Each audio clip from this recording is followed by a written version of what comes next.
Of the many miles of streams in Adams County, only one actually flows into the county.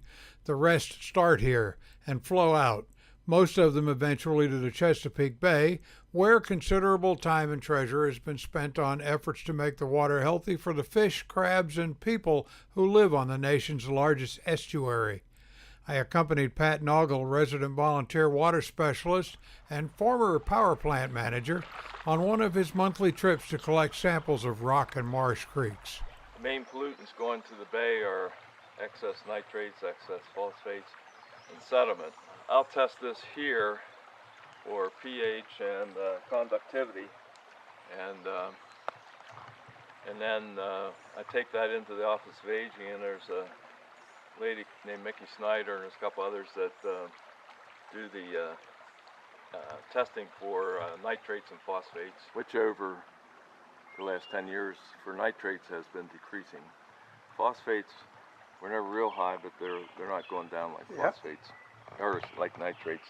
Storms provide more and faster water flow, picking up stones and other sediment and making islands where streams widen and slow. It moves faster than most people realize. I mean, I've been testing here for over 10 years, and these islands, they weren't here then. It was so it's moving, and it changes every year.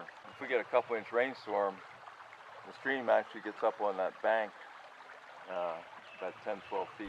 Another indicator of water quality is the critters that live there. Snails, for instance, are not very particular, but mayflies require clean water. The snails are tolerant of low water quality. The mayflies aren't, so there's another indicator. That's a nice sized mayfly, which, whoops, lost our snail. If you look real hard, there's little eggs here. Yeah, the whole life cycle of these things. And then they hatch. They're called mayflies because typically they hatch in May. Now this guy's a little late. Oh, okay.